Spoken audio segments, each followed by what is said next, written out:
India के financial system में बहुत बड़ा बदलाव आने वाला है दोस्तों। उस आने वाले बदलाव का नाम है डिजिटल रुपी या फिर ई रुपी। तो आज की वीडियो में हम समझते हैं कि आखिर ये ई रुपी या फिर डिजिटल रुपए क्या होता है। इसकी पूरी जानकारी आपको इस वीडियो के अंदर मिलेगी, तो वीडियो बहुत इंफॉर्मेटिव होने वाली है, लास्ट तक जरूर देखिएगा। चैनल पर नए हो सब्सक्राइब कर दीजिए। मिलती है, शुरू करते हैं वीडियो को बिना देरी के। दोस्तों, ई रुपी या डिजिटल रुपी आरबीआई यानी भारतीय रिजर्व बैंक के जो द्वारा जारी की गई एक ऑफिशियल डिजिटल करेंसी है।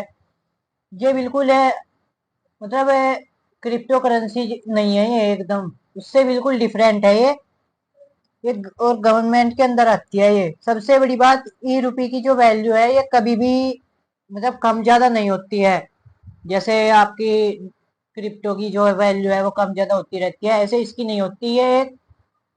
मतलब एक परफेक्ट है अपनी जगह पर, ये जहाँ जो इसकी वैल्यू है वही रहती है हमेशा। इसकी एक ई रुपये की जो वैल्यू होगी 1 रुपए के बराबर होगी। मतलब जैसा 1 रुपए का आपके पास नोट होगा या सिक्का होगा, उसके बराबर ही एक ई रुपये की वैल्यू होगी। और दोस्तों, आरबीआई ने इसे डिजिटल रुपये को जो है 2 पार्ट में डिवाइड किया है। मतलब पहले तो होगा रिटेल ई रुपी। मतलब इसका यूज क्या होता है, आप आम जनता, हम जैसे आप और हम इसका डेली बेसिस के लिए यूज कर सकते हैं। मतलब जैसे आप पैसों का यूज करते हो, 10 रुपए की नमकीन ली बिस्कुट कुछ भी लेते हो तो पैसे देते हो दुकानदार को, ऐसे इसका यूज कर सकते हो आप इसका।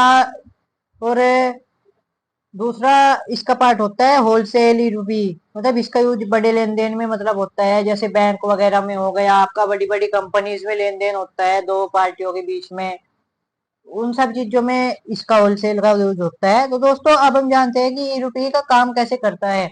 सबसे पहले तो इसमें आपको आरबीआई अप्रूव्ड बैंक से एक डिजिटल वॉलेट लेना होता है। मतलब किसी भी बैंक होगा जो आरबीआई के द्वारा अप्रूव्ड होगा, उससे आप वॉलेट लेंगे एक, फिर अपने अकाउंट से जो है आपका बैंक अकाउंट है उससे उस वॉलेट में ट्रांसफर करेंगे कुछ पैसे, जितने भी आपको चाहिए, 100 200 500 कुछ भी। उसके बाद आपके वॉलेट में पैसे आ जाएंगे, तो आप किसी भी क्यूआर कोड को स्कैन करोगे, आपकी ई रुपी कट जाएगी, उसके पास पहुंच जाएगी ई रुपी, आपके खाते से कट जाएंगे जितने भी, और उसके पास पहुंच जाएंगे। ऐसे ही आप यूपीआई नंबर पर भी पे कर सकते हो।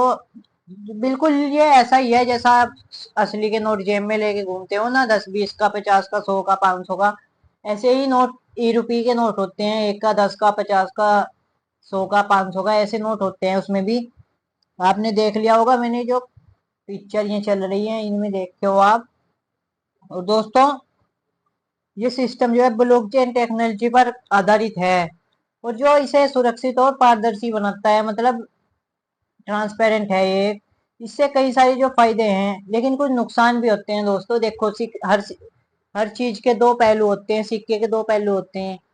अगर किसी चीज से फायदा मिल रहा है तो उसके कुछ नुकसान भी होंगे थोड़ी सही। अब हम बात कर लेते हैं इसमें, सबसे पहले फायदे की बात करते हैं। तो ई रुपये के आने से जो है कैशलेस इकोनॉमी को बढ़ावा मिलता है दोस्तों, तो ट्रांजेक्शन तेज और सस्ते हो जाएंगे। इसके बाद ब्लैक मनी पर भी रोक लग जाएगी। जो काला धन होता है, मतलब नंबर 2 का धंधा करते हैं, वो नहीं कर पाएंगे, क्योंकि ये गवर्नमेंट के अंदर आती है। तो इससे आप जो भी ट्रांजेक्शन करोगे वो सरकार के पास पहुंच जाएगी, मतलब सरकार उसको देख सकती है। और दोस्तों, अब दूसरी साइड देख लेते हैं, मतलब फायदे देख लिया, अब इसके अलावा इनके कुछ सारे और भी फायदे हैं। अब थोड़े नुकसान भी देख लेते हैं। चुनौतियां जो है सरकार के सामने, आरबीआई के सामने, वो होते हैं। सबसे पहली चुनौती तो है प्राइवेसी। मतलब इसमें प्राइवेसी क्या है, कितनी होगी, वो अभी कंफर्म नहीं हुआ किसी के पास, तो एक बड़ी ये चुनौती है। इसके बाद दूसरा है साइबर सिक्योरिटी। इसका खतरा रहता ही है, साइबर हैकिंग वगैरह का, जो हैकर होते हैं वो कहीं हैक ना कर ले, कुछ कह ना दे, तो साइबर सिक्योरिटी भी अहम मुद्दा है।